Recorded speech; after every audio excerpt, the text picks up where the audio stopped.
الحمد للہ رسول کریم. ہم اپنے پروگرام کا آغاز کرتے ہیں. یہ ہماری خوش نصیبی ہے کہ پاکستان سے سید محمد ریاض الدین سہروردی صاحب جو کہ صاحب دیوان شاعر ہیں اور اپنی زندگی پوری انہوں نے جو ہے وہ نعت کے لیے وقت کر رکھی ہے. یہاں تشریف لائے ہوئے تھے تو اس میں ہم نے وقت لیا اور انہوں نے اپنی مصروفیات دیا. بہت بہت شکریہ ادا کرتے ہیں.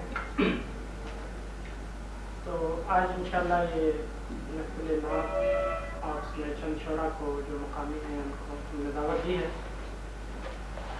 تو باقاعدہ پروگرام کے آغاز کے لیے میں جناب پروفیسر یوسف ریاض صاحب سے درخواست کروں گا کہ وہ مجلس ادب کی صدارت کے لیے تشریف لائیں.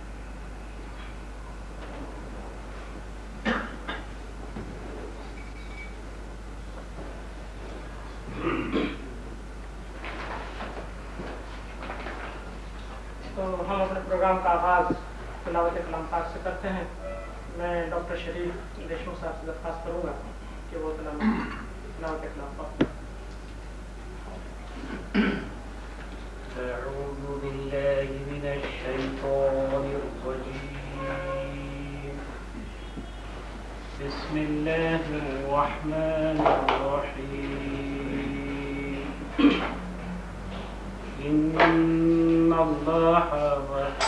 إن الله وملائكته يصلون على النبي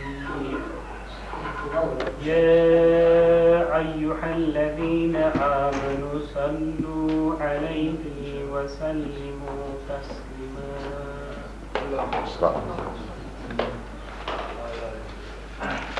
صدق الله العظيم.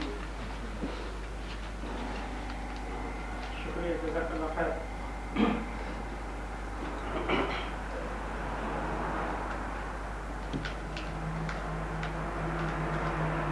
تو آج کی محفل میں انشاءاللہ آصف قریشی صاحب,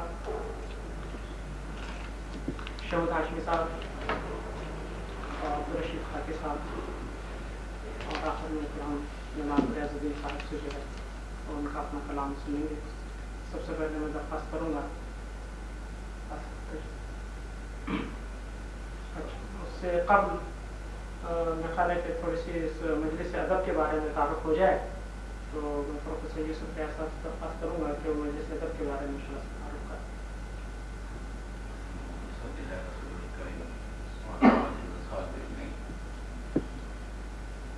ادب اور زندگی کا جو دامن کا ساتھ ہے, اردو ادب اس معاملے میں بہت خوش نصیب ہے کہ اس کی ابتدا مذہبی ماحول ہی میں ہوئی. صوفیہ کرام نے اسے پروان چڑھایا اور وہ مزاج بنا کہ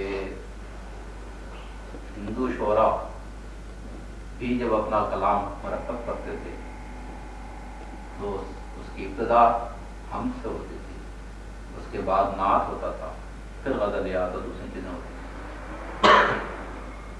بعد میں ترقی پسند تحریک کے نام سے جو تحریک چلی, اگر ہم یہ کہیں تو شاید زیادتی نہیں کہ اس اردو ادب کو کفر سے آشنا کرنے والی تحریک تھی جس نے کہ مجموعے آپ کو ان چیزوں سے اکثر و بیشتر خالی نظر آئیں. لیکن اللہ تعالیٰ کی اپنی حکمتیں ہمیں بڑے شعراء جس میں علامہ اقبال پیش ہیں نے ایسے اثرات ڈالے کہ ان کی تمام کوششوں کے باوجود اسلامی ادب کو, اردو ادب کو اسلامی اثرات سے خالی نہیں کیا جاتا. تو جن دنوں میں تحریک پاکستان اپنے شباب پہ تھی اور جب ترقی پسندی کے نام سے ادب کی تحریک شروع ہوئی, اسی زمانے میں اللہ کے کچھ بندوں نے یہ کہا کہ صاحب مسلمان صرف مسجد میں مسلمان نہیں ہوتا وہ اپنے گھر میں بھی مسلمان ہوتا ہے اور اپنے ہر معاملے میں مسلمان ہوتا ہے، شعر و شاعری میں بھی وہ مسلمان ہوتا ہے، ادب کے دوسری تخلیقات میں بھی مسلمان ہوتا ہے، چنانچہ انہوں نے اس کا اسلامی ادب کا نام دیا۔ اس میں تو بہت سے لوگ آگے رہے، لیکن خاص طور پہ نعیم صدیقی صاحب اس تحریک کے محرک کی حیثیت میں بہت نام پیدا کیا اور تابڑ توڑ رسالے نکلتے رہے۔ خود ان کی ادارت میں چراغ راہ کراگی سے نکلا، اور آج کل سیارہ ڈائجسٹ نہیں، سیارہ ڈائجسٹ تقریر نکالنے والے بھی وہی ہیں، لیکن اگر دوسروں کے ہاتھ میں سیارہ ادبی رسالہ ہے جو ہر سماعی اس کا شمار نکلتا ہے وہ ہے۔ اور ان اثرات کے تحت کراچی سے مشیر نام سے ایک ڈائجسٹ رسالہ نکلا جس نے یہ بتایا کہ وہ ادب جو ہے وہ نامی ہے مذہبی اقدار کی ترویج کا، اور وہ اتنا معیاری رسالہ تھا کہ وہ لوگ جو اسلام میں ادب کا مذاق اڑایا کرتے تھے وہ بھی اسے کوٹ کرتے۔ پھر ہندوستان سے مختلف رسالے نکلے جس میں معیار اور نئی نسلیں نے بڑا نام پیدا کیا، دانش علی گڑھ سے نکلا، اور یہ سلسلہ چل رہا۔ مشرقی پاکستان میں بھی اور مغربی پاکستان میں بھی یہ مختلف ناموں سے تحریریں چلتی رہیں، کبھی ادبیات پاکستان کے نام سے، کبھی حلقہ ادب اسلامی کے نام سے۔ یہاں بھی ادبی سرگرمیاں جاری ہیں، اور ہم نے یہ محسوس کیا کہ جن نظریات کے ہم ماننے والے ہیں، جس نبی کی ہم امت ہیں، اور جنہوں نے حسان بن ثابت رضی اللہ تعالیٰ عنہ کی بہت ستائش کی، انہیں شعر کہنے پہ نہ صرف ایک آمادہ کرتے رہے بلکہ وہ داد و تحسین کرتے رہے۔ خود ابو بکر و عمر رضی اللہ تعالیٰ عنہما، جن کے متعلق عام طور پہ لوگ واقف نہیں ہیں کہ وہ اچھے شاعر بھی تھے، حضرت علی کا دیوان معروف ہے۔ تو ہم جب یہاں اکٹھے ہوئے تو ہم نے ان قدروں کو ہم بھی بہرحال نافذ کریں گے، اور ادب میں ان قدروں کے سلسلے میں ہم اپنی سی صحیح کرتے رہیں گے، اس لیے کہ ادب تو زندگی سے الگ نہیں کیا رکھتا اور زندگی کو بندگی سے الگ نہیں کیا رکھتا۔ اسی نقطہ نظر سے اسی کو سامنے رکھتے ہوئے مجلس ادب کے نام سے تحریک بنی، اور اسی سلسلے میں ہمارے خوش قسمتی ہے کہ سید ریاض الدین صاحب سروردی ہمارے درمیان موجود ہیں، جو نبی رحمت صلی اللہ علیہ وسلم کی نعت کے سلسلے میں انہوں نے اپنا وقت، اپنی زندگی بھی وقف کر رکھی ہے، اور ہمیں یہ شرف حاصل ہے کہ ہم اس مسجد سے متعلق رہے ہیں۔ کبھی ہماری رہائش اس مسجد کے آس پاس ہوا کرتی تھی جہاں یہ تحریک کا تقریباً مرکز تھا۔ اب مجھے نہیں معلوم، اس لیے کہ ہم کافی دنوں سے جی ہاں وہ اب بھی مرکز ہے پورے پاکستان میں، تو الحمدللہ، اور وہاں ہم اس میں شریک بھی ہوتے رہے۔ یہ الگ بات ہے کہ اپنی پریشانی کی وجہ سے، اس لیے کہ ہم مشرقی پاکستان سے آئے تھے، نئے نئے اور مختلف چیزوں میں الجھے ہوئے تھے، اس لیے براہ راست تعارف کی شکلیں پیدا نہیں ہوتی رہیں، لیکن یہ کہ ہم ان محفلوں میں شریک ہوتے رہے اور پیغام سنتے رہے، اور توقع یہ ہے کہ اللہ تعالیٰ ان محفلوں کی نشستوں کو بھی قبول کرے گا، شاید اسی بہانے ہماری بخشائش کا بھی گزریہ نکلے۔ تو ہماری خوش قسمتی ہے کہ ان کی آمد کی اطلاع ہمیں ملی، اور ڈاکٹر صاحب بلکہ ڈاکٹر صاحبان کے تعاون سے یہ محفل ہمیں نصیب ہوئی ہے کہ ہم ان کے پیغام سن سکیں، اور انہی کے طفیل ہم دوسرے ساتھیوں کے بھی نعتیہ کلام سن سکیں۔ شکریہ.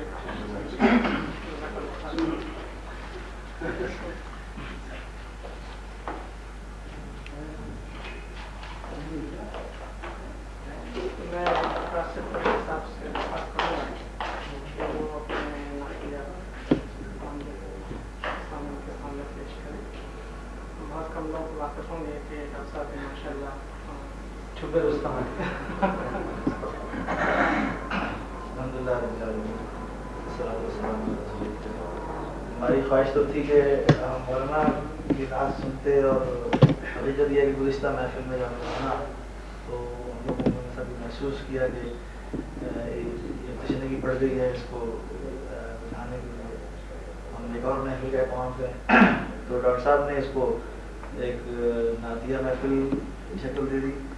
میں قطعاً مستقل نوعیت کا شاعر نہیں ہوں اور نہ ویسے کچھ تھیں نعتیں پہلے وہ میں چونکہ شاعری کی طرف رجحان نہیں تھا وہ میں سنبھال کے رکھ سکا ہوں. البتہ پچھلے کچھ عرصے پہلے ایک نظم میں نے لکھی تھی اور وہ اس کی وجوہات یہ تھیں کہ دل یہ چاہتا ہے کہ اسلام کا نظام ہے وہ دنیا میں رائج ہو. کم از کم ہمارے مسلمان ممالک کے اندر تو جو ہم اسلام کہتے ہیں وہ یہ کیسے ہو یہ سمجھ میں نہیں آتا. خواہشات تو بڑی ہیں لیکن قرآن پاک سے جب رابطہ آدمی کا بڑھتا ہے تو لگتا ہے کہ صورت ایک ہی ہے کہ ہم قرآن پاک کی دعوت کو عام کر دیں اور وہی رسول اللہ صلی اللہ علیہ وسلم کی دعوت ہے. حضرت عائشہ صدیقہ رضی اللہ تعالیٰ عنہ سے کسی نے پوچھا اللہ کے رسول صلی اللہ علیہ وسلم کے خلاف کے بارے میں تو آپ نے فرمایا کہ کیا تم نے قرآن نہیں پڑھا. تو اسی نسبت سے خواہش یہ ہے قرآن پاک سے زیادہ رابطہ پیدا ہو. تو ایک نظم میں نے اسی عنوان سے لکھی قرآن پاک کے تعلق سے کیونکہ قرآن پاک خود رسول اللہ صلی اللہ علیہ وسلم کی سیرت ہے تو میں یہ سمجھتا ہوں کہ اس لحاظ سے اس کا راستہ اس سے استوار ہو جاتا ہے. یاد نہیں ہے چند اشارہ میں آپ کے سامنے پیش کر دیتا ہوں اور اہل علم ہے مجھے امید ہے کہ اس نے جو خامی اور کوتاہی ہوگی اس پر رہنمائی فرمائی جائے گی. تو اس نظم کا عنوان ہے تحریک اسلامی کی پکار. چونکہ میں مستقل نوعیت کے شاعر ہوں لہذا انداز بھی شاعرانہ نہیں ہے. شاعر اشعار پیش خدمت ہیں. اٹھو قرآن پاک کا ہر سو پیام دو, اٹھو قرآن پاک کا ہر سو پیام دو, اس دین مصطفیٰ کا سبق گام گام دو.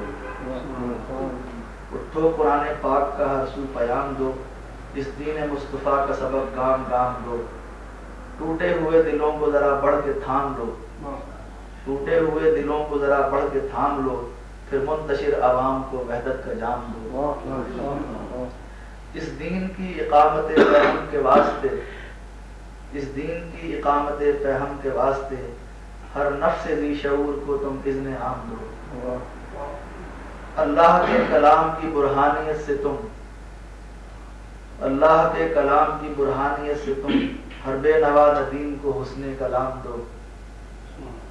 تم کو فساد ارض مٹانا ہے دوستو, مسلمان جو ہے زمین میں فساد نہیں پیدا کیا کرتا بلکہ فساد مٹاتا ہے. تم کو فساد ارض مٹانا ہے دوستو, باطل کے ہر نقیب کو حق کا پیام دو.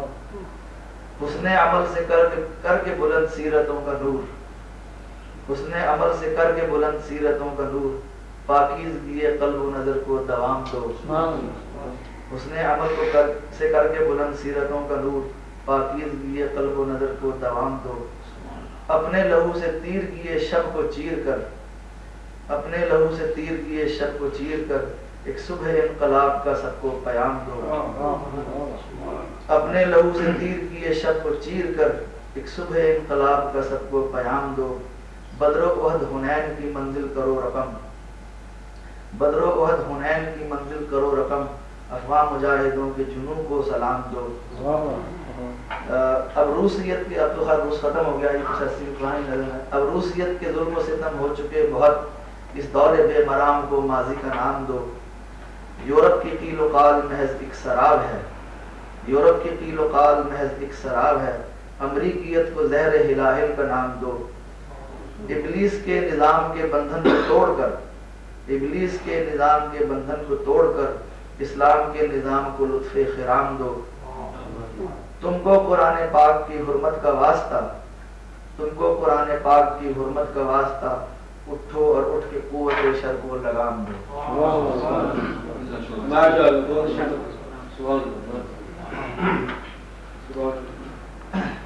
شکریہ بھائی آپ کا، ماشاءاللہ بہت عمدہ. اس کے بعد میں بھائی شعیب ہاشمی صاحب سے درخواست کروں کہ وہ اپنا نعت کلام پیش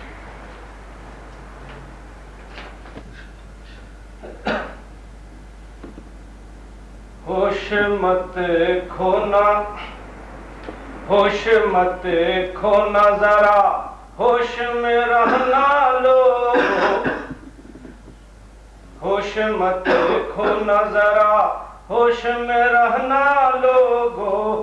اپنے جذبات کے طوفان میں نہ بہنا لوگو.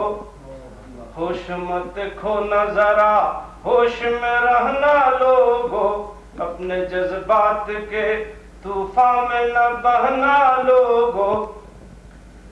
کچھ مشقت اگر آئے سفر بطحا میں، کچھ مشقت اگر آئے سفر بطحا میں، مسکراتے ہوئے ہنستے ہوئے سہنا لوگو.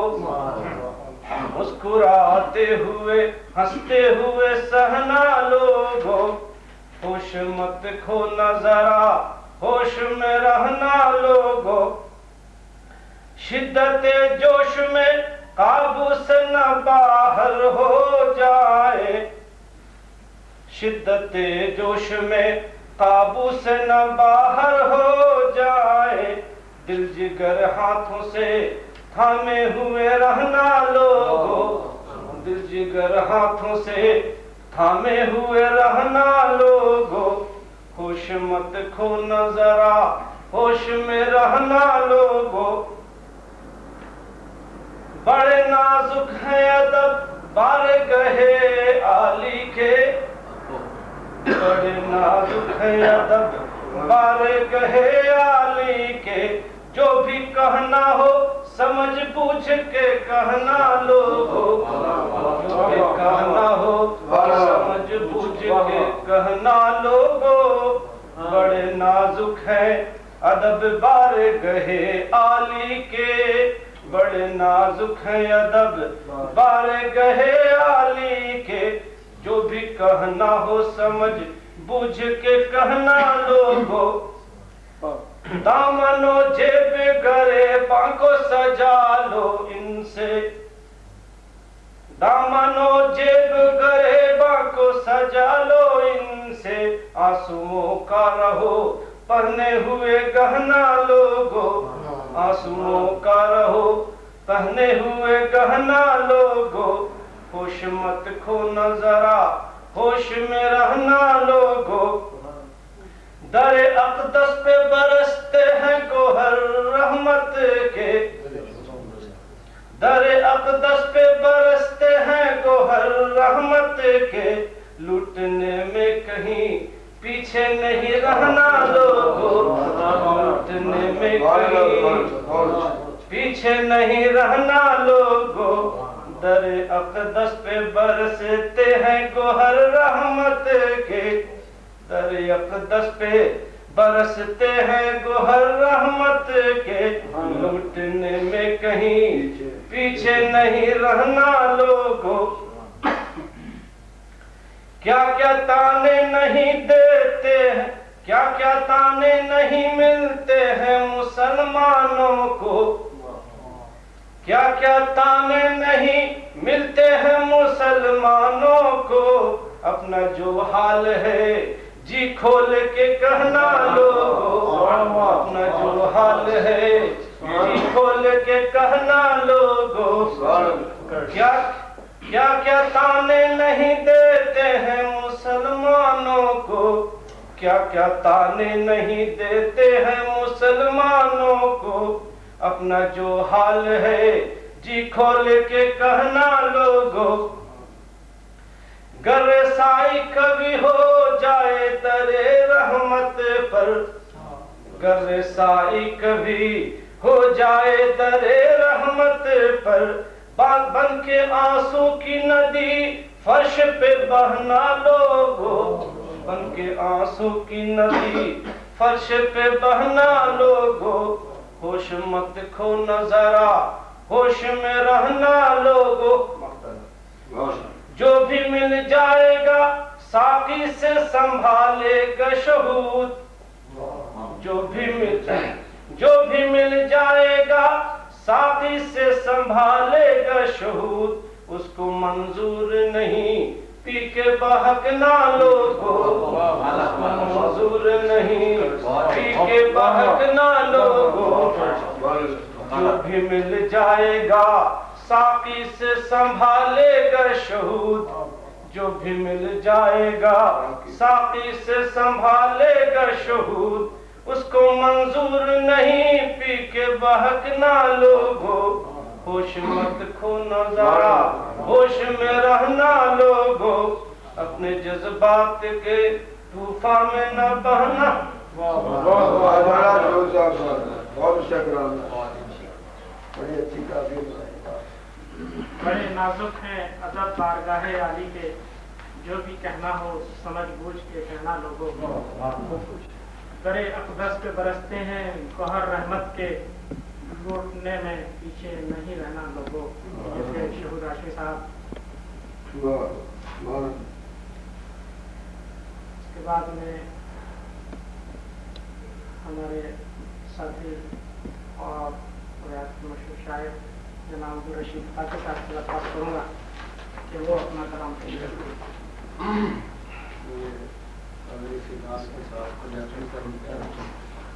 خاکی صاحب انشاءاللہ پنجابی میں جو ہے وہ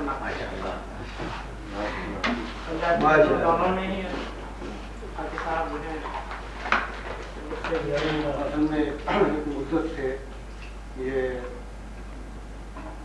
لکھنا میں نے چھوڑا ہوا تھا، اور انتظار بات ہے کسی کام کو روک دیا جائے تو پھر اس کو پھر میں سے تو یہ وقت بھی ڈاکٹر صاحب نے مجھے بہت بڑا دیا، میں نے پھر یہ چند ایک پنجابی کی شکل میں لکھا۔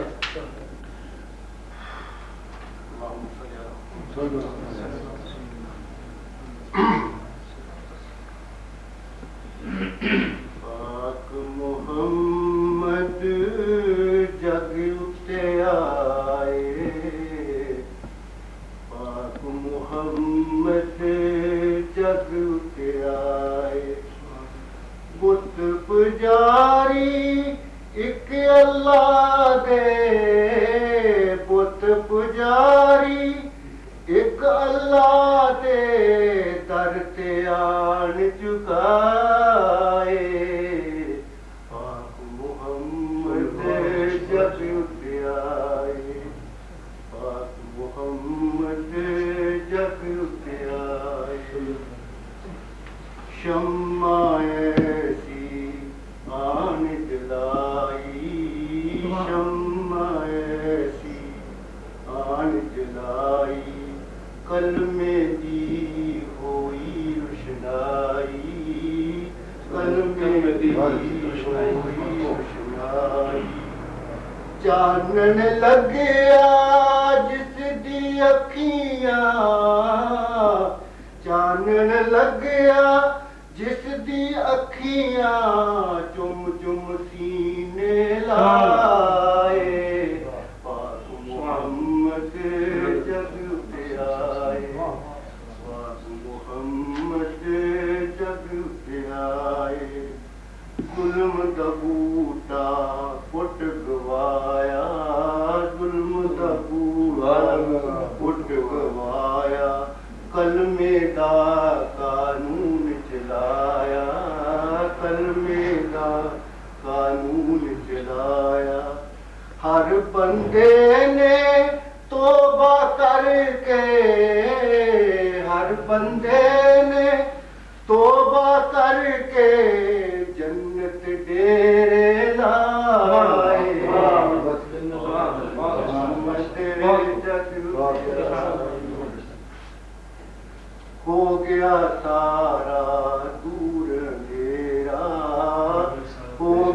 سارا نور اندھیرا لاٹا مارے نور سویرا لاٹا مارے نور سویرا کلیاں کھل کھل ہسن لگیاں کلیاں کھل کھل ہسن لگیاں پھلا پلک بچھائے محمد جگ آئے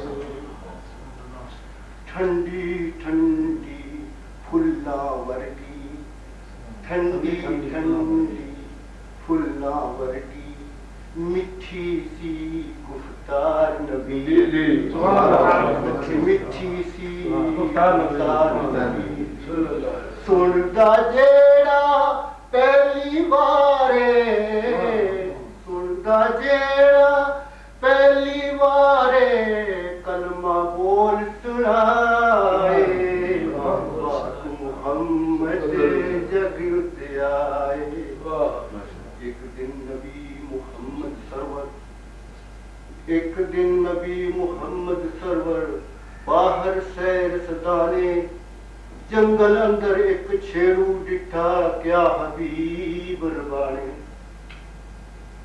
میں بھی چھیڑو امت کارن کہے رسول سہارا ہر چھیڑی کی عادت ہوتی اپنا مال پیارا لنگی کوڑی لسی ماندی مالوں دور گئی نو صدا براوے ساتھ رلاوے پار ارار گئی نو جیڑیاں آپ آوارا ہو سن جیڑیاں آپ آوارا ہو سن رل مرسن وچ جھارا شیرا چورا دے ہتھ آون یا لکما بگیارا ٹھنڈی ٹھنڈی پھلا ورگی میٹھی سی گفتار نبی دی سندا جیڑا پہلی بارے سندا جیڑا پہلی بارے کلمہ بول سنائے پاک محمد جگ تے آئے دنیا دا سردار بنایا دنیا دا سردار بنایا عرش بری دا سیر کرایا اسے بشر ہوئے اللہ تعالیٰ نے درجہ لے عرش بری دا سیر کرایا فرشتے جھک جھک کرن سلاما فرشتے جھک جھک کرن سلاما اللہ شان بدھائے پاک محمد جگ تے آئے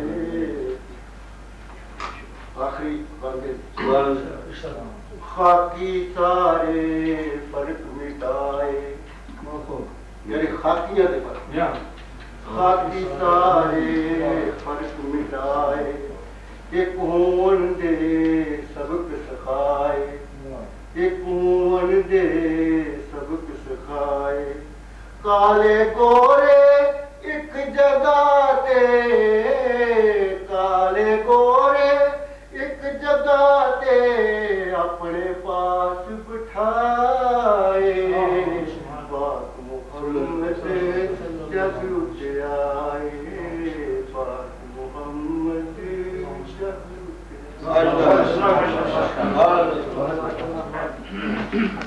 بڑے اچھی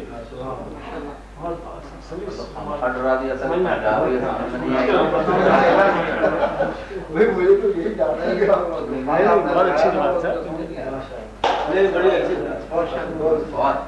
زبان کی مناسبت سے ایک بات اگر اجازت کو سناؤں جامعہ کراچی کے اندر ایک جلسہ ہو رہا بروئی صاحب تشریف لائے سیرت النبی کا جلسہ تھا انہوں نے کہا کہ میں انگریزی میں تقریر کروں گا تو لڑکوں نے شور مچا دیا اردو پھر دوبارہ ادھر قدم پیچھے ہٹ کے پھر آگے بڑھے انگریزی بولنے لگے پھر شور مچا اردو تو یونین کے جو صدر تھے وہ کھڑے ہوئے اور انہوں نے کھڑے ہونے کے بعد کہا کہ بھائیو اللہ کے نبی کی سیرت کسی زبان کی محتاج نہیں ہے جو جس زبان میں بول سکتا ہے بولنے دو تو ایک دم سناٹا چھا گیا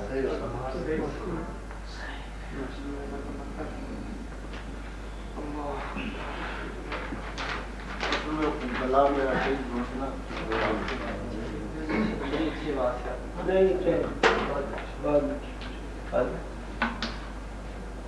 سر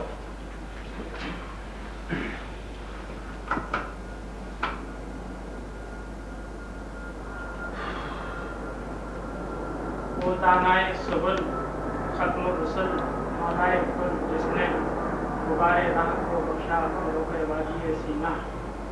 نگاہ عشق و مستی میں وہی اول وہی آخر وہی قرآن وہی فرقان وہی یاسین وہی طہا. اس کے نام اقبال کے سماعتی اشعار. اس کے بعد آج ہم انشاءاللہ آپ کے مہمان خصوصی جناب سید محمد ریاض الدین سہروردی صاحب سے درخواست کریں گے. اس سے قبل میں مختصراً آپ کا تعارف کرا دوں کہ آپ جے پور میں پیدا ہوئے. ویسے آبائی وطن جو ہے کشمیر بارہمولہ ہے. زندگی کا بیشتر حصہ جو ہے امرتسر میں گزرا اور گزشتہ 36 سال سے آپ کراچی جامع بغدادی مسجد مارٹن روڈ میں امام و خطیب ہیں. قیام پاکستان سے قبل پنجاب مسلم لیگ کے آرگنائزر اور مجلس احرار کے نائب صدر رہے اور پھر نعت کے فروغ کی تنظیم مجلس حسان قائم کی. قیام پاکستان کے بعد جمعیت علماء پاکستان کے پہلے جنرل سیکرٹری مقرر ہوئے اور پھر انجمن عندلیبان ریاض رسول قائم کی جس کی شاخیں پورے پاکستان میں قائم ہیں اور جہاں ہر شاخ پورے پاکستان کے محافل نعت منعقد کرتی. 22 سال سے بغدادی مسجد میں نعت کالج آپ نے قائم کیا ہے جہاں نعت کی باقاعدہ تربیت دی جاتی ہے. آپ کی کئی تصانیف ہیں جس میں علم لدنی دیوان ریاض رسول 4 جلدوں میں دعائے خلیل اور نوید مسیحا. اس کے علاوہ پاکستان اور سوشلزم اور دیگر تصانیف.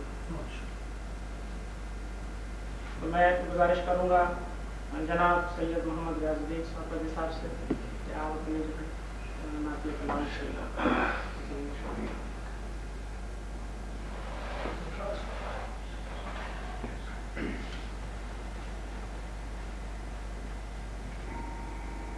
نحمده ونصلي على رسوله الكريم. أما بعد فقال الله تبارك وتعالى في كلامه القديم أعوذ بالله من الشيطان الرجيم بسم الله الرحمن الرحيم ذلك فضل الله يؤتيه من يشاء والله ذو الفضل العظيم. صدق الله العظيم وصدق ونحن على ذلك لمن الشاهدين والشاكرين الحمد لله. صدر محفل اور برادران اسلام، فروغ نعت کے سلسلے میں یہ اس محفل کے اندر کئی بار آپ کو علم کی بات آ چکی ہے کہ مرکزی انجمن دیوان ریاض رسول 22 سال سے متواتر الحمدللہ ملک اور غیر ملک میں نعت خوانی کی پرچار کر رہے ہیں. یہ تعریف مجھے صرف پاکستان ہی میں نصیب نہیں ہوئی. پاکستان سے پہلے شہر امرتسر میں جہاں میرے والد گرامی حضرت مولانا مفتی سید محمد جلال الدین شاہ صاحب رحمۃ اللہ علیہ جامع مسجد خان محمد شاہ میں خطیب تھے. ان کے انتقال کے بعد اسی مسجد میں اللہ تعالیٰ نے خطابت کا موقع مجھے عطا کیا اور وہاں بھی میرا سب سے بڑا شغل جو تھا روحانی اور جس شغل کی برکت سے میں فضل تعالیٰ اب تک جڑا ہوں وہ یہی نعت کا سلسلہ. پاکستان بننے کے بعد لاہور آئے اور پاکستان کا اعلان لاہور ہی میں ہوا. چند دن کے بعد یہاں بھی چند مساجد کے اندر بطور امام و خطیب مجھے الحمدللہ علی ثانی تبلیغ دین کا موقع ملتا رہا. وہاں یہ نعت خوانی کا سلسلہ سال جاری و ساری تھا. اور لاہور میں میں نے سب سے پہلے جمعیت حسان کے نام سے ایک جماعت بنائی جس کا کام صرف نعت خوانی تھا، اور آج بھی وہ جمعیت حسان وہاں پر موجود ہے۔ شاید آپ نے سنا ہو پاکستان کے بڑے نام پر نعت خان عالم چشتی صاحب، جیسے میں نے انہیں سن 52 یا 51 میں صدر بنایا تھا جمعیت حسان کا، آج بھی وہ اسی جمعیت حسان کے صدر ہیں، اور وہ سال میں ایک دفعہ نقل نعت کراتے ہیں۔ سن 55 میں مجھے میرے پیر و مرشد خواجہ خواجگاں حضرت خواجہ سید ابوالفیض صاحب سہروردی رحمۃ اللہ علیہ کراچی کے سہروردی دوستوں کی خواہش پر مجھے کراچی آنے کا حکم دیا، اور بنگالی جامع مسجد میں مجھے بطور امام و خطیب کام کرنے کے لیے حکم دیا۔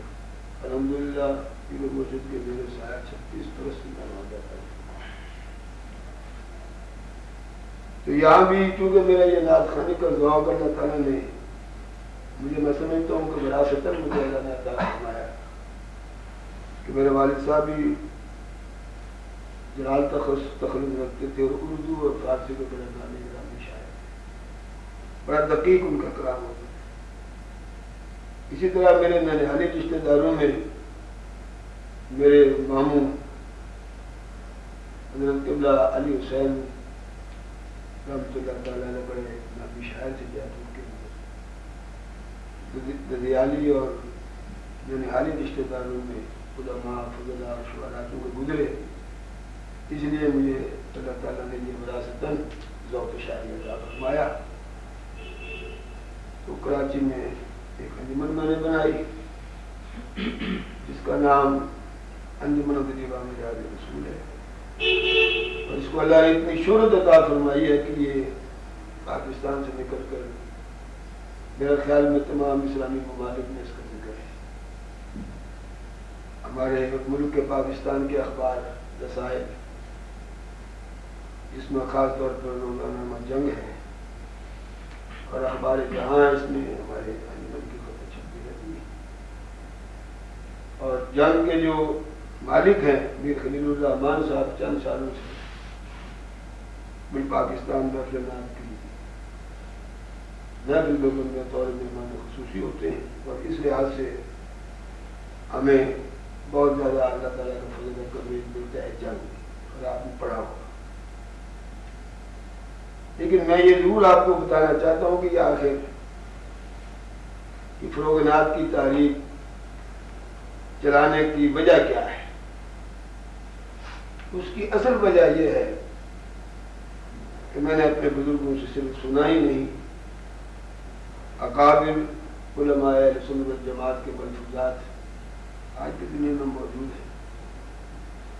میں نے یہ پڑھا کہ چونکہ مسلمان کی نجات کا دار و مدار حب رسول پر ہے، اللہ تعالیٰ کی رضا، اللہ تعالیٰ کی خوشنودی، اللہ تعالیٰ کا قرب رسول اللہ صلی اللہ علیہ وسلم کی نعت پر منحصر ہے۔ اس لیے ہمارے بزرگوں نے کہا کہ اس کا پھیلانا، اس کی اشاعت کرنا، اس کو عام کرنا بہت ضروری ہے، تاکہ اس کے ذریعے سے دلوں میں حب رسول پیدا ہو۔ نثر ہو یا نظم ہو، لیکن یہ حقیقت ہے کہ نثر کتنی ہی مؤثر کیوں نہ ہو، جتنا ایک نظم کے اندر رسول کریم صلی اللہ علیہ وسلم کے صفت و ثنا کا اثر دلوں پر پیدا ہوتا ہے، اتنا نظم سے ہوتا ہے، نثر سے نہیں ہوتا۔ ایک مصرع کام کر جاتا ہے اور دل کی حالت کو بدل دیتا ہے، اور یہ قرآن و حدیث سے ثابت ہے کہ حب رسول صلی اللہ علیہ وسلم سب کچھ ہے۔ سورہ توبہ میں آپ نے پڑھا ہوگا کہ رسول اللہ صلی اللہ علیہ وسلم کو حکم ہوا ہے، قل ان کان آباؤکم وابناؤکم واخوانکم وازواجکم، جو بڑی لمبی آیت ہے، اس کے اخیر میں آتا ہے ان اللہ لا یہدی القوم الفاسقین۔ کہہ دیجئے کہ اگر تمہیں اپنے باپ، اپنے بیٹے، اپنے بھائی، اپنی بیویاں، وعشیرتکم اپنے کنبے قبیلے کے لوگ، وہ اموال میں اقترفتموہا اور وہ تمام تمہاری روپیہ پیسہ جو تمہیں جمع کر رکھا ہے، وہ تجارت تخشون کسادہا، اور تجارت جو تم کرتے ہو جس کا نقصان کا خوف تمہیں لگا رہتا ہے، احب الیکم من اللہ ورسولہ وجہاد فی سبیلہ، یہ تمام چیزیں ان میں سے کوئی ایک چیز اللہ اس کے رسول و جہاد فی سبیل اللہ کے مقابلے میں اگر تمہیں محبوب ہے فتربصوا حتی یاتی اللہ بامرہ، تو خدا کے عذاب کا انتظار کرو۔ یہ قرآن۔ اس کے علاوہ ایک جگہ فرمایا کل، یہاں بھی کل ہے، آپ فرما دیجئے اے محبوب ان کنتم تحبون اللہ، اگر تمہیں خدا سے محبت کا دعویٰ ہے کہ تم بڑے خدا کو محبوب رکھنے والے ہو، تو خدا کی محبت کا دعویٰ اس وقت صحیح ثابت ہوگا کہ فاتبعونی، میری اطاعت کرو، میری پیروی کرو، مجھ سے محبت کرو، یحببکم اللہ، میری اطاعت اور میری محبت کی وجہ سے خدا تمہیں خود اپنا دوست بنا لے گا۔ خدا کو دوست بنانا بہت مشکل ہے، لیکن خدا خود تمہیں دوست بنا لے گا۔ یہ بھی قرآن کی آیت۔ اور پھر یہ مسلم بخاری کی مشہور حدیثیں، نبی کریم علیہ السلام نے فرمایا لا یؤمن احدکم حتی اکون احب الیہ من ولدہ ووالدہ والناس اجمعین، کوئی شخص اس وقت تک مومن ہو ہی نہیں سکتا جب تک کہ کائنات کی ہر چیز سے بڑھ کر مجھے محبوب نہیں رکھے گا۔ اور پھر حضور نے یہ بھی فرمایا المرء مع من احبہ، قیامت کے دن ہر شخص اس کے ساتھ اٹھایا جائے گا جس کے ساتھ وہ دنیا میں محبت کرتا رہا ہے۔ یہ قرآن حدیث سے ثابت ہوا ہے کہ نبی کریم علیہ السلام کی محبت پر ہی ہماری دینی اور دنیاوی فلاح اور بہبود اور نجات جو ہے وہ وابستہ ہے۔ اس لیے بزرگوں نے کہا کہ نعت کے ذریعے سے کیونکہ دلوں میں حب رسول پیدا نظر کے مقابلے میں بہت جلدی ہو جاتی ہے، اس لیے اس نعت کو ہم نے ذریعہ بنایا ہے تاکہ ہمارے دلوں میں حضور کی محبت پیدا ہو۔ حضور کی محبت پیدا ہوگی تو حضور کی عظمت بھی پیدا ہوگی، حضور کی عظمت پیدا ہوگی تو حضور اکرم صلی اللہ علیہ وسلم کی اطاعت کا جذبہ بھی پیدا ہو جائے گا۔ یعنی محبت جب تک نہیں ہوا ہے اور اس کی تعلیم و تکریم کا ادب و احترام کا جب تک جذبہ نہیں ہے، اس کی تعلیمات پر عمل ہونا ناممکن ہے۔ اس لیے سب سے پہلے حضور کی محبت پیدا ہو۔ جب محبت پیدا ہوتی ہے تو محبوب کی ہر بات اچھی لگتی ہے اور پھر اس پر عمل کرنے کو جی چاہتا ہے۔ اس نقطۂ نظر سے انجمن الایمان ریاض رسول نے پاکستان کے اندر فروغ نعت کی تاریخ کو چلایا اور الحمدللہ بڑی کامیاب ہے۔ یہ آپ لوگوں کی دعا ہے۔ اور میں سمجھتا ہوں کہ رسول کریم صلی اللہ علیہ وسلم کی زیارت اور حضور کی دیدار، حضور کا جو دیدار ہے اس کا زیادہ تر انحصار میں نعت کے اوپر ہی ہے۔ اور اس کی میں آپ ایک دو مثالیں آپ کے سامنے پیش کرتا ہوں۔ حضرت شیخ سعدی شیرازی رحمۃ اللہ علیہ کو کون نہیں جانتا؟ دنیا کے اندر وہ ربائی قیامت تک پڑھی جائے گی، مشہور اور معروف ہے۔ علماء بھی پڑھتے ہیں، مشاہد بھی پڑھتے ہیں، عوام بھی پڑھتے ہیں، خواص بھی پڑھتے ہیں۔ بلغ الہدی بکمالہ کشف الدجی بجمالہ حسنت جمیع خصالہ صلوا علیہ وآلہ۔ یہ ربائی شیخ سعدی رحمۃ اللہ نے لکھی، لیکن صرف 2 مصرع لکھ کر ختم ہو گیا اور 3را مصرع اور 14 مصرع وہ نہیں لگا سکے، جیسا کہ معتبر کتابوں میں اور شیخ سعدی رحمۃ اللہ کے حالات میں نے پڑھا ہے۔ بارگاہ رسالت میں حاضری ہو گئی۔ حضور اکرم علیہ السلام نے فرمایا شاہ کیا لکھا ہے؟ عرض کیا یا رسول اللہ بلغ الہدی بکمالہ کشف الدجی بجمالہ۔ اور حسن الجمیع خصالہ لکھنے کے بعد آگے یہ نہیں معلوم ہوتا کہ کیا لکھوں، تو فرمایا حضور نے فرمایا آگے کیا لکھنا ہے؟ صلوا علیہ وآلہ۔ تو نبی کریم علیہ السلام نے خود رہنمائی فرمائی، بلغ الہدی بکمالہ، یعنی نعت کا ذریعہ، نعت ذریعہ بن گئی رسول کریم صلی اللہ علیہ وسلم کی بارگاہ میں حاضری کا۔ اور پھر آپ کے علم میں ہے کہ حضرت شریف الدین بوصیری رحمۃ اللہ علیہ وہ قصیدہ بردہ شریف جو آپ نے عربی میں لکھا ساری دنیا میں پڑھا جاتا ہے، اور اس قصیدے ہی کی برکت سے حضرت بوصیری رحمۃ اللہ علیہ کی فالج کی بیماری دور ہوئی، بارگاہ رسالت میں حاضری ہو گئی۔ اس سرکار تشریف لائے، اپنا لعاب دہن لگایا اور فرمایا تمہیں تو کوئی بیماری نہیں، اور چادر مبارک عطا فرمائی جو آپ کے اوپر اس وقت بھی تھی جب آپ کی آنکھ کھلی، اور اس قصیدے کا نام ہی قصیدہ بردہ شریف ہوا ہے۔ تو رسول اللہ صلی اللہ علیہ وسلم کی بارگاہ میں حاضری کا سبب اور حضور اکرم صلی اللہ علیہ وسلم کے دیدار کا مؤثر ترین ذریعہ نعت ہے۔ اللہ تعالی ہم سب کو اپنے محبوب کے دیدار سے مشرف فرمائے۔ میں نے ایک حدیث میں پڑھا ہے، اس کے بعد میں نعت سناتا ہوں آپ کو۔ حضور نے فرمایا کہ میرے قیامت تک ایسے لوگ پیدا ہوں گے، ایسے لوگ پیدا ہوتے رہیں گے ہمارے بعد، جن کی یہ خواہش ہوگی کہ میری جان، میرا مال، میری آل اولاد سب کچھ میں لٹا دوں، لیکن کسی طرح مجھے رسول اللہ کا دیدار نصیب ہو جائے۔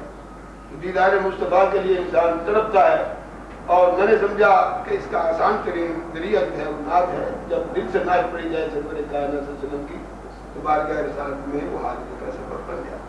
آپ درود شریف پڑھیں صلی اللہ علیہ وسلم۔ اور صدر محفل میں یہ بھی عرض کرتا چلا جاؤں کہ مجھے شاعرانہ انداز میں تو پڑھنا نہیں آتا ہے، میں جس انداز میں نعتیں پڑھا کرتا ہوں اسی انداز میں آپ کو سنا رہا ہوں۔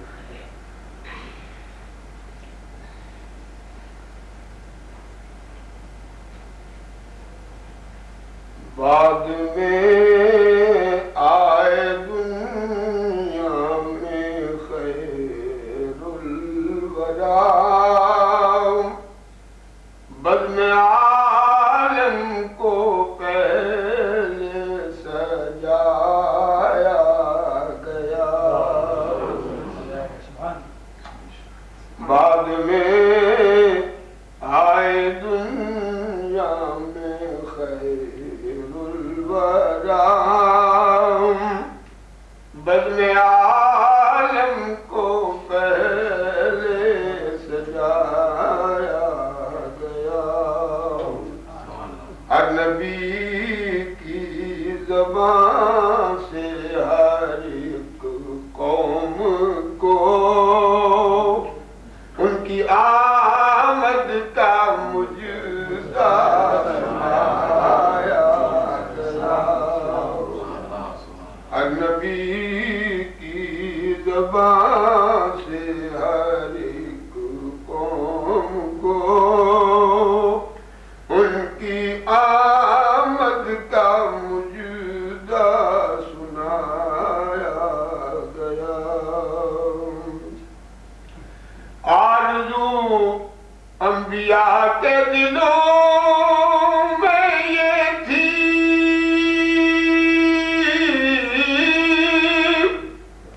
کاش ہوتے محمد کے ہم امتی، کاش ہوتے محمد کے ہم امتی، آنکھ والو یہ دیکھو کہ کس طرح مرتبہ مصطفیٰ کا بڑھایا گیا، آنکھ والو یہ دیکھو کہ کس طرح مرتبہ مصطفیٰ کا بڑھایا گیا۔ یہ بھی اعتراض تھا سیر معراج میں، عرش مسند بنے رب کے محبوب کی، یہ بھی اعتراض تھا سیر معراج میں، عرش مسند بنے رب کے محبوب کی، ہر بلندی کو یوں آپ کے سامنے اور فرش سے لامکان تک جھکایا گیا، ہر بلندی کو یوں آپ کے سامنے فرش سے لامکان تک جھکایا گیا، ہر جفا پہ وفا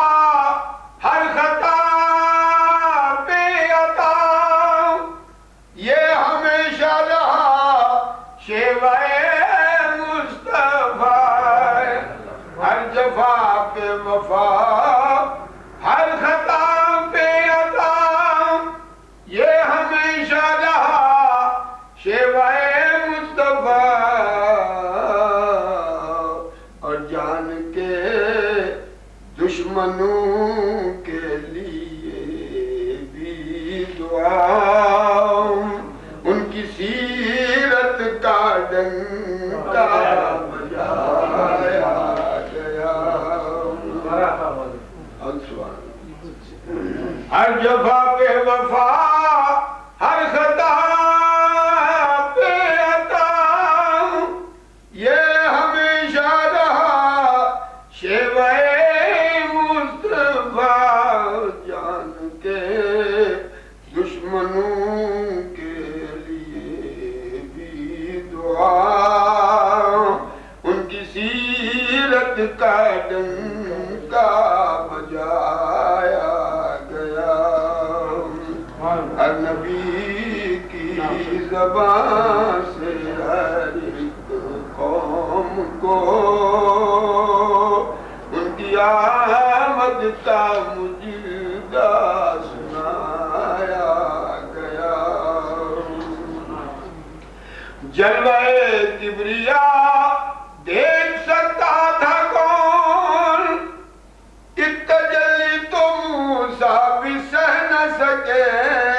جلوہ کبریاء دیکھ سکتا تھا کون، ایک تجلی تو موسیٰ بھی سہ نہ سکے۔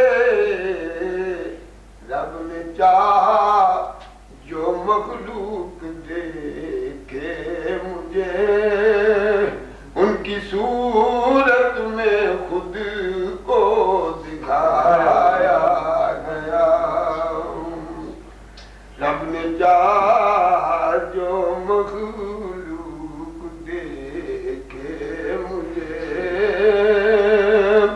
ان کی صورت میں خود کو دکھایا گیا۔ علم ایسا دیا ان کو اللہ نے، ہو گیا علم ان کا محیط جہاں۔ علم ایسا دیا ان کو اللہ نے، ہو گیا علم ان کا محیط جہاں۔ علم والوں پہ ایسے ریاض حدیث، اور سکہ امی نبی کا بٹھایا گیا۔ علم والوں پہ ایسے ریاض حدیث، علم ایسا دیا ان کو اللہ نے، ہو گیا علم ان کا محیط جہاں۔ علم والوں پہ ایسے ریاض حدیث، اور سکہ امی نبی کا بٹھایا گیا۔ سکہ امی نبی کا بٹھایا گیا۔ دوسرا بنتا ہے منزل عشق آسان نہیں ہے ریاض، ہے یہاں ہر قدم پر کٹھن منزل ہے۔ منزل عشق آسان نہیں ہے ریاض، ہے یہاں ہر قدم پر کٹھن منزل ہے۔ منزل عشق سر کی اسی نے جسے خوب اچھی طرح آزمایا گیا۔ منزل عشق سر کی اسی نے جسے خوب اچھی طرح آزمایا گیا۔ بعد میں آئے دنیا میں خیر الورا، بزم عالم کو پہلے سجایا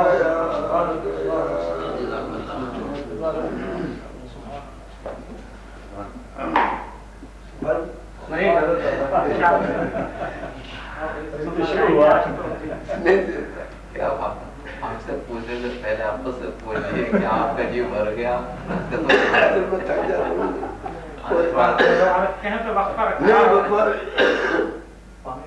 نہیں پانی نہیں پیوں دوڑانا پڑے گرم ہوتا ہے.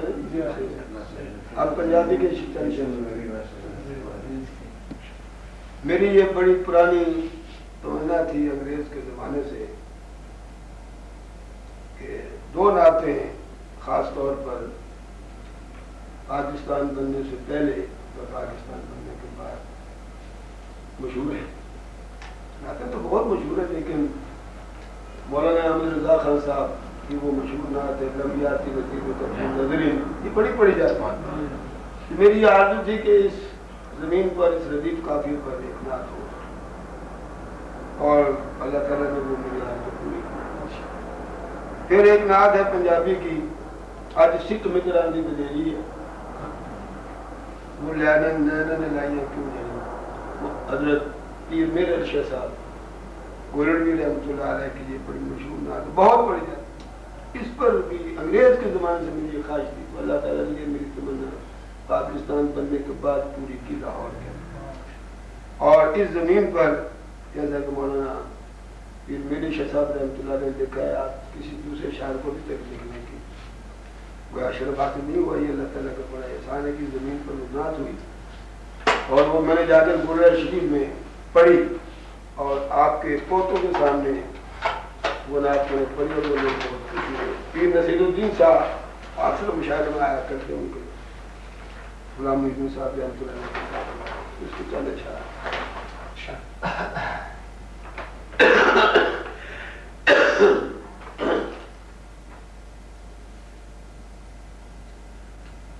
تیری یاد پئی تڑپوں دیے الالیاں نینا نے جڑیاں تیری یاد پئی تڑپوں دیے لالیاں نینا نے جڑیاں کدی اس رستے بھی لنگ مائی تیری دید دی حسرت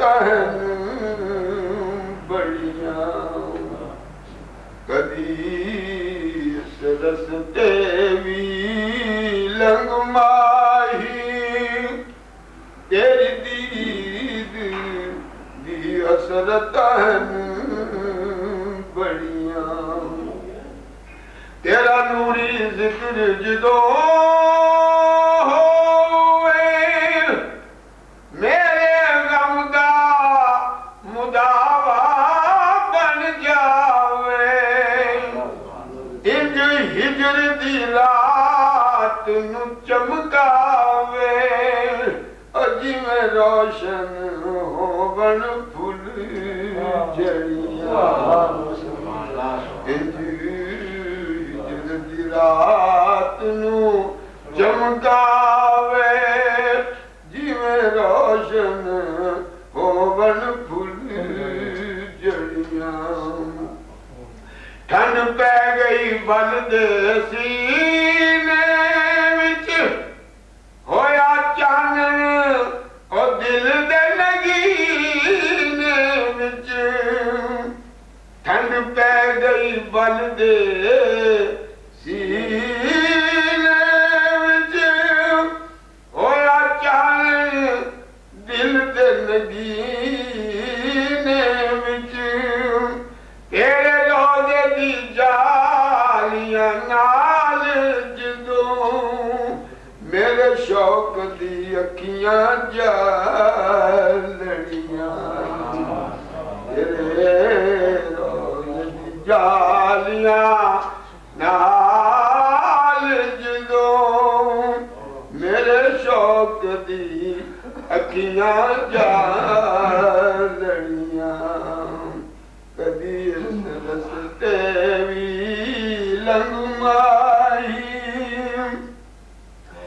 جڑے اپنے دل دیاں کھیتیاں نو تیرے عشق دا پانی دے دے نے جڑے اپنے دل دیاں کھیتیاں نو تیرے عشق دا پانی دے دے نے کٹ لین گے جنت وچ جا کے رحمت دیاں فصلاں ہیں کھڑیاں کٹ لین گے جنت وچ جا کے رحمت دیاں فصلاں ہیں کھڑیاں کتھے مہر علی کتھے میں آسی میں خادم او مخدوم میرے کتھے مہر علی کتھے میں آسی میں خادم او مخدوم میرے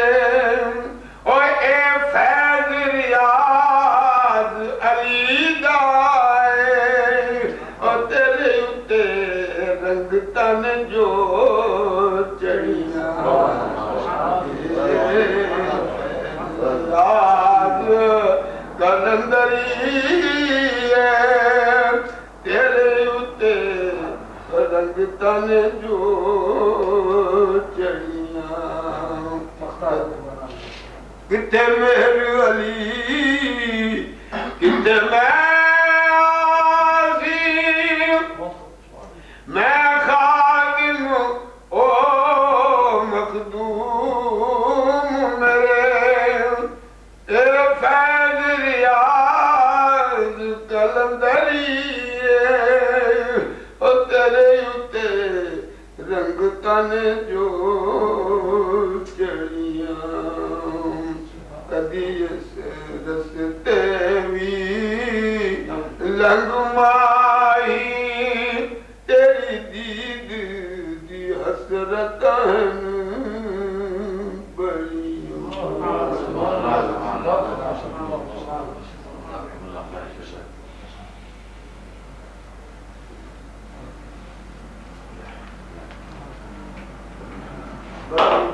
یہ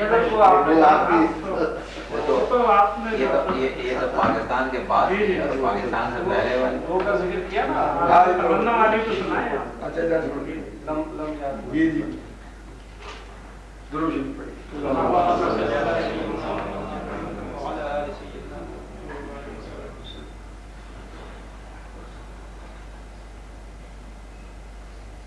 جب لستوں کا حیاتکم ہم نے فرمان رسول خدا جانا جب لستوں کا حیاتکم ہم نے یہ حدیث ہے مسلم شریف کی انہوں نے فرمایا کہ میں جسمانی بناوٹ میں جسمانی ساخت میں تم جیسا نہیں جب لستوں کا حیاتکم ہم نے فرمان رسول خدا جانا واللہ دو عالم میں ان کو پھر بعد خدا یکتا جانا واللہ دو عالم میں ان کو پھر بعد خدا یکتا جانا واللہ دو عالم میں ان کو پھر بعد خدا یکتا جانا کشف الدجا بجمالہ یتن الجمیع خصالہ صلو علیہ وآلہ اللہ دو عالم میں ان کو پھر بعد خدا یکتا جانا ہر قول تیرا وہ فعل تیرا خالق کی رضا، قول تیرا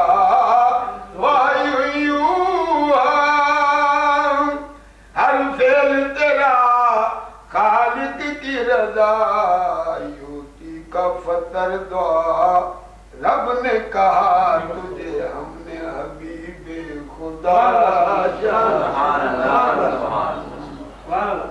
یوتی کا فطر دعا رب نے کہا تجھے ہم نے حبیب خدا جانا، واللہ دو عالم میں ان کو پھر بعد خدا یکتا جانا، آیا ہے حدیث قدسی میں فرمانے ذکر تو ذکر تمئی،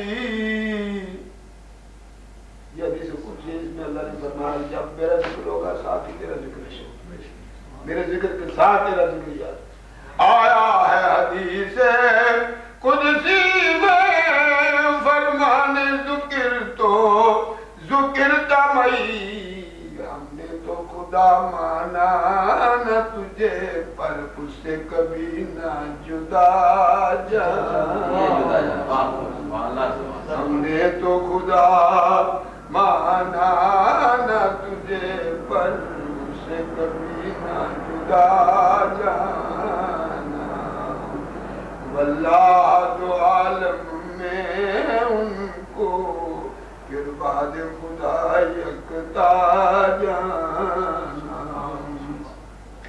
وہ بیعت رضوان زیر شجر، وہ شان رمیتا وہ شک کمر، وہ بیعت رضوان زیر شجر، وہ شان رمیتا وہ شک کمر، خالق نے تجھے یہ شرف بخشا تیرے ہاتھ کو ہاتھ اپنا، خالق نے تجھے یہ شرف بخشا تیرے ہاتھ کو ہاتھ اپنا جانا، تیرے قرب پہ شاہد سمدنا فتح اللہ کعبہ کوثر، تیرے قرب پہ شاہد سمدنا فتح اللہ کعبہ کوثر، اس قرب کے لائق خالق نے کوئی اور نہ تیرے سوا، اس قرب کے لائق خالق نے کوئی اور نہ تیرے سوا جانا، تیرے قرب پہ شاہد سن مدنا فتح اللہ کعبہ کوثر، اس قرب کے لائق خالق نے کوئی اور نہ تیرے سوا جانا، ارشاد رفانا لک ذکرک اور فرمان فتحنا لک فتح، ارشاد رفانا لک ذکرک فرمان فتحنا لک فتح، قرآن کی روح سے ہم نے تیرا خالق کو بھی مدح سرا،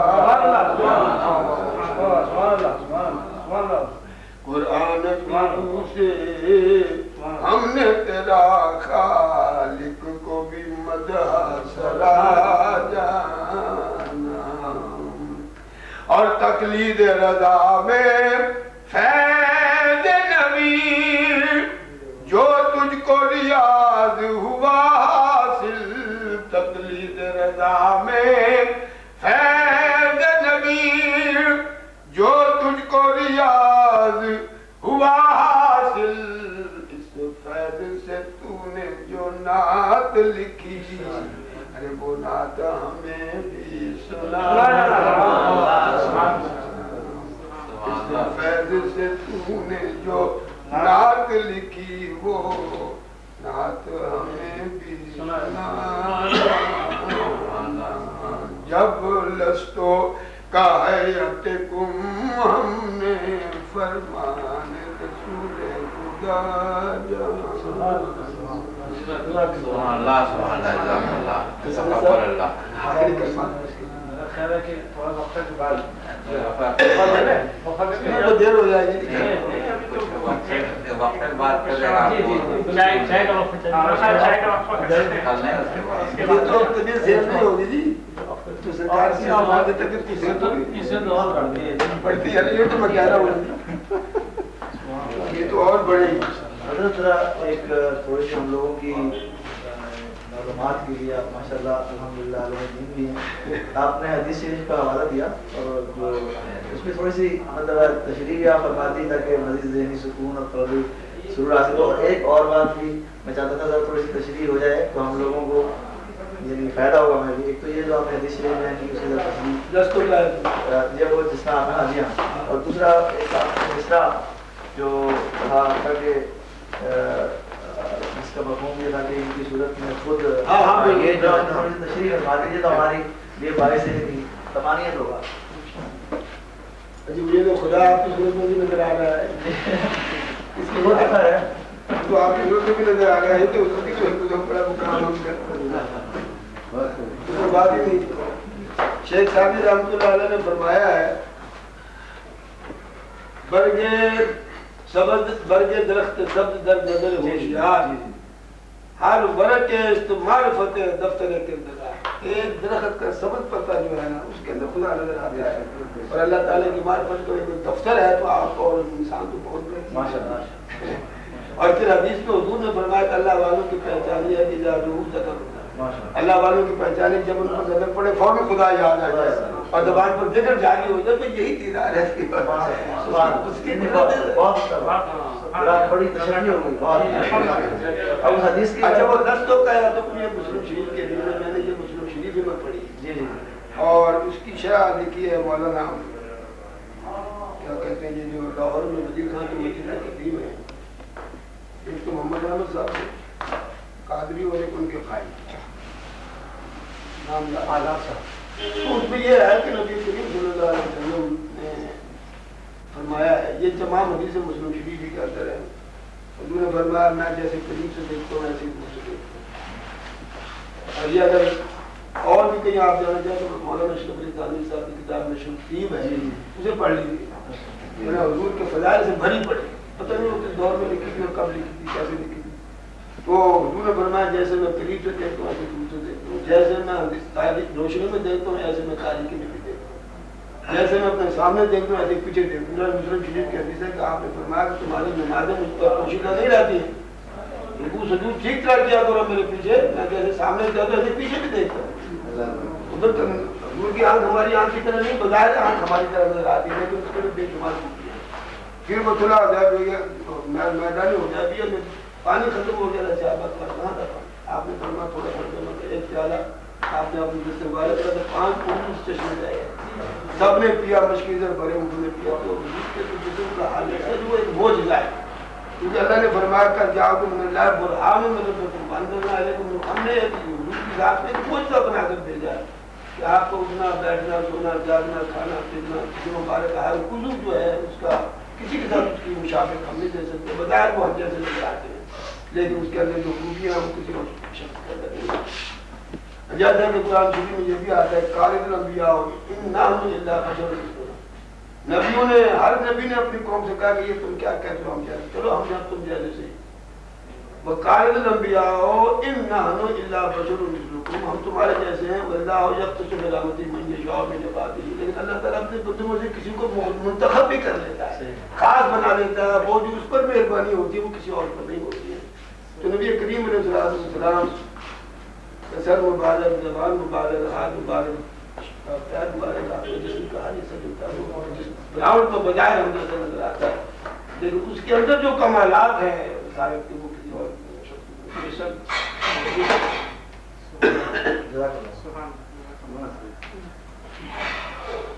وہ نبی ہیں اور نبی کے ایسے سے جو انہوں نے انجام دیے ہیں اس کے جو کیے ہیں اور اس کے جو کیفیت ہے خود معراج کی وہ اصل میں وہی اصل میں یہ سوال جس وجہ سے میں نے کیا ہے کہ میں جس عالم سے ہم بلانگ کرتے ہیں یہ پڑھے لکھے لوگوں کو لوگ جامعات وہ ایک سوال اٹھا دیا اس موقع پہ کہ اگر کہ وہ ہم سے مختلف تھے تو پھر ہم پہ ان کی اطاعت کیسے واجب ہوگی جبکہ وہ ہم سے مختلف ہی تھے نہ ہم جیسے نعوذ باللہ یعنی اللہ تعالیٰ معاف رکھے اگر کوئی اس میں وہ سوال آپ کے سامنے پیش کیا جو ہمارے سامنے پیش کیا جاتا ہے اور ہمیں اس کا جواب دینا ہوتا ہے تو اس وجہ سے ہم اسلام کی بات یہی بات مکہ کے کافر میں کہی تھی کہ اگر خدا تعالیٰ نے کسی کو رسول بنانا تھا تو من قریۃ عظیم مکہ بہت بڑی بستی ہے کسی کو بنا کر صاحب مال ہوتا غریب آدمی ان کو رسول اللہ نے فرمایا اللہ رحمتی مجھے تو خدا کی مرضی جس کو چاہے منتخب کر یہ تو اللہ کے انتخاب پر منحصر ہے